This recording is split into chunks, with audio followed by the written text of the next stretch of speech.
할렐루야. 사랑하는 성도님들, 주 안에서 한 지체된 여러분들을 주 안에서 사랑하고 축복합니다. 계속해서 묵상하고 있는 시편의 말씀들을 통해서 여러분의 입술 가운데서도 찬양이 흘러나오고 계십니까? 아름다운 시이자 또 찬양인 이 시편을 묵상하면서 더욱 우리의 입술 가운데, 우리의 삶 가운데 찬양이 흘러넘치기를 소망합니다.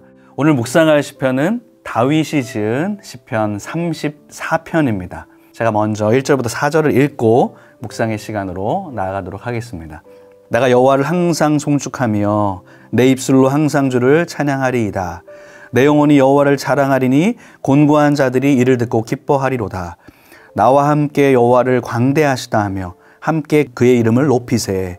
내가 여호와께 간구하매 내게 응답하시고 내 모든 두려움에서 나를 건지셨도다.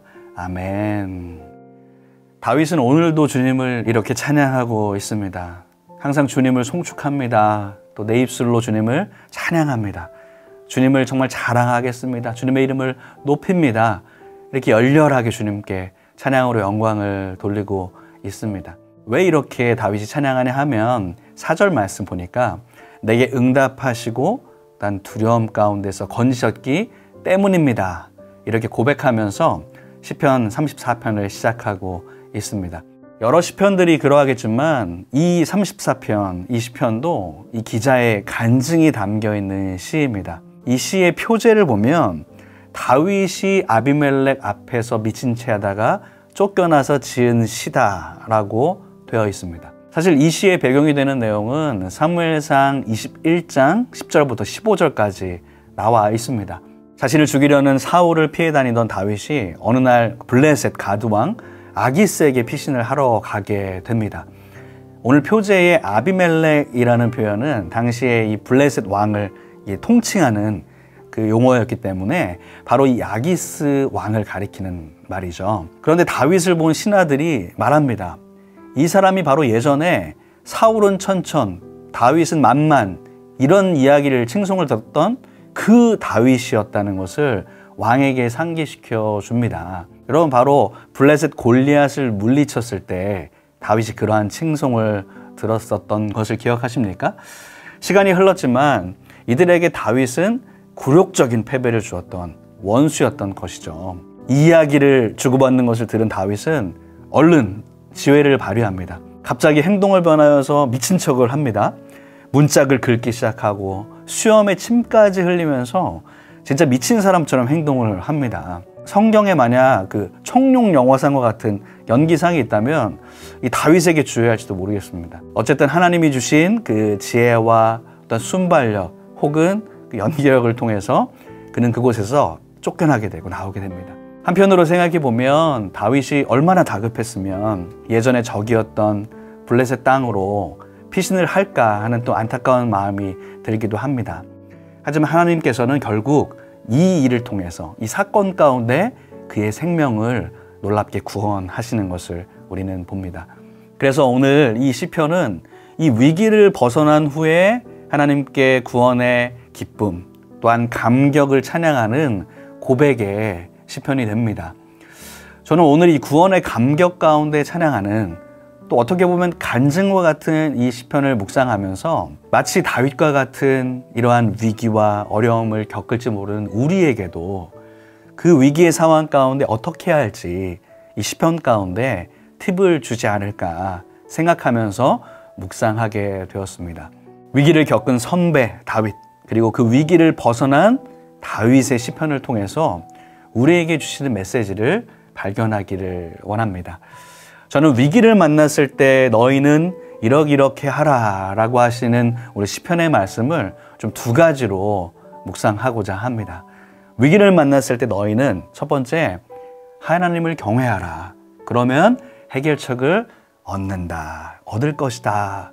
이렇게 주님은 우리에게 말씀하여 주십니다. 오늘 9절 말씀 한번 제가 보도록 할까요? 너희 성도들아 여호와를 경외하라. 그를 경외하는 자에게는 부족함이 없도다.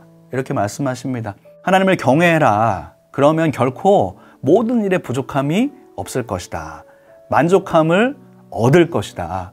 문제와 위기 앞에서 해결책 또한 얻을 것이다 말씀하고 있습니다. 이어지는 10절 말씀에도 보면 힘과 능력이 있는 그 젊은 사자라도 때로는 배가 고플 때도 있지만 경외하는 자에게는 그 모든 것을 주님께서 주실 것이기 때문에 결코 부족함이 없을 것이다. 이렇게 말씀합니다. 바로 하나님을 경외하는 것이 모든 문제의 해결책이 된다는 말씀이죠. 그러면 우리는 어떻게 하나님을 경외할 수 있겠습니까? 경외한다는 것은 어떤 의미를 과연 담고 있을까요? 바로 주님만을 바라보라는 것입니다.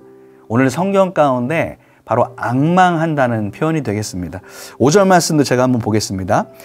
그들이 주를 앙망하고 광채를 내었으니 그들의 얼굴은 부끄럽지 아니하리로다. 주를 앙망하는 자, 모든 상황 앞에서 주님을 바라보고 의지하는 자는 결코 부끄러운 일을 당하지 않게 된다. 이렇게 말씀하십니다. 왜냐하면 주를 의지하는 자는 주님께서 도우시기 때문입니다. 이렇게 주님을 경외하는 자들은요, 삶 속에서도 세상 사람과는 다른 것을 보여줍니다. 살아계신 하나님을 경외한다는 것은 주님을 바라볼 뿐만 아니라 주님이 날 보고 계심을 알고 있기 때문에 삶 속에서 코람드의 삶으로 또 의롭게 살아가는 모습을 볼 수 있습니다. 오늘 성경에도 경외하는 자의 모습은 이러한 것이다 라고 말씀을 하십니다. 11절부터 해서도 보면 하나님을 경외하는 사람은 나쁜 말을 하지 않고 거짓말을 하지 않고 악을 버리고 선을 행하는 사람이다 라고 말씀합니다. 오늘 이 시편의 기자인 다윗은 누구보다 하나님을 경외하는 사람이었습니다. 하나님의 사랑을 참 많이 받았던 그러한 사람입니다. 모든 상황 속에서 하나님을 의지하고 바라봤던 신실한 사람이었고 예배자여 찬양자였습니다. 오늘 이 시편의 배경이 되는 그 상황 가운데서도 사실 그의 장인이었던 그 사울에게서 쫓기면서 이런 위기를 경험하지 않았습니까? 그런데 사실 다윗은 자신을 이렇게 핍박하고 죽이려던 사울을 2번이나 죽일 기회가 있었습니다. 하지만 그는 하나님 앞에서 범죄할 수 없다. 기름 부은 받은 자를 해할 수 없다라고 말하면서 그렇게 행하지 않았습니다. 바로 하나님을 경외하는 사람은 바로 주님이 나를 어떻게 보실까? 또한 무엇이라고 나에게 이렇게 했을 때 말씀하실까를 생각하면서 삶 가운데서도 경외자의 삶을 살아가는 것이죠. 사랑하는 성도 여러분, 여러분 앞에 있는 위기 앞에서도 때론 당황하여서 또 어찌할 바를 몰라 할 때에도 그러기보다 먼저 하나님을 바라보시기를 바랍니다. 그 하나님을 경외하시기를 바랍니다. 그리고 세상의 방법이 아니라 하나님을 경외하는 자의 삶의 모습으로 그 위기 앞에서 정직하게 나아가시기를 바랍니다. 그러면 하나님께서는 우리를 결코 실망시키지 않으시고 부족함이 없도록 만족하게 인도하실 것입니다. 여러분, 2번째는요, 우리 위기를 찾아올 때 너희는 이렇게 하라고 말씀하십니다. 바로 하나님께 부르짖으라. 그러면 위기에서 건져내실 것이다. 이렇게 말씀합니다.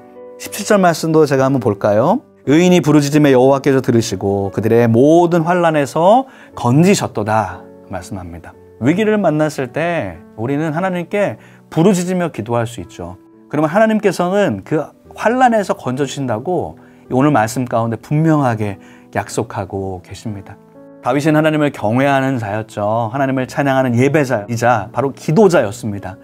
지금 그는 계속 반복되는 죽음의 위험 앞에서도 늘 하나님께 간절히 기도로 나아갔습니다. 그러한 그의 간절한 부르짖음이 오늘 이 33편뿐만 아니라 여러 시편들 가운데 볼 수 있습니다. 위기와 어려움 가운데 정말 간절한 기도로 나아갔던 다윗을 하나님은 순간적인 그 기질을 발휘하게 하셔서 위험에서 벗어나게 만들어 주십니다. 하나님은요, 위기에 처한 우리에게도 피할 길을 허락하여 주십니다. 때로 우리에게 지혜를 허락하여 주시기도 하고 돕는 손길을 허락하시기도 하고 생각지도 못한 또 도움의 손길이나 지혜나 그 길을 열어주셔서 그 어려움을 벗어나게 하십니다. 오늘 34편 7절 말씀에 보면 여호와의 천사가 주를 경외한 자를 둘러 진치고 그들을 건지시는도다 이렇게 말씀합니다.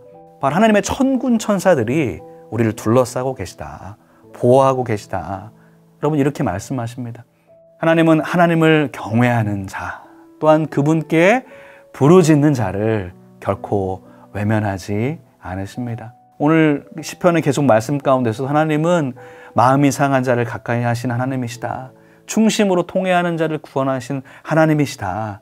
그분께 나아가는 자, 피하는 자들을 받아주시고 속량하시는 하나님이시다. 계속해서 오늘 시편의 본문 가운데 말씀하고 계십니다.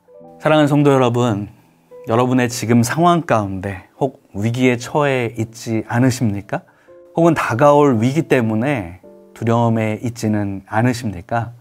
위기가 찾아올 때 더욱 주님을 경외하시기를 바랍니다.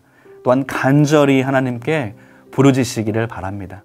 그러면 주님께서는 다윗이 이 위기의 상황 가운데 벗어난 것처럼 우리에게도 피할 길을 허락하시고 환난과 그 어려움 가운데서도 벗어나게 하실 것입니다. 그것으로 인하여서 주님을 찬양하며 간증하게 되시는 여러분이 되시기를 주님의 이름으로 축복합니다. 기도하겠습니다. 우리의 구원자가 되시는 하나님 아버지, 오늘 이 시간에도 이 시편의 말씀을 묵상하면서 주님께 우리의 삶과 모든 상황을 맡겨드립니다. 때로 위기가 찾아올 때 너희는 이렇게 하라는 것을 오늘 시편 말씀을 통하여서 묵상해 보았습니다.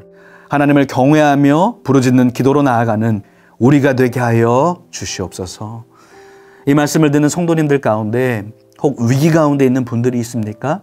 주님 선한 손길로 그들의 마음을 만져주시고 그 상황을 해결하여 주옵소서. 주를 경외하는 자에게 부족함이 없도다. 부르짖는 자에게 환난에서 벗어나게 해주겠다. 약속하신 그 주님의 놀라운 은혜가 지금 임하게 하여 주옵소서. 우리 주님께 모든 것을 의탁하며 예수님의 이름으로 기도드립니다. 아멘.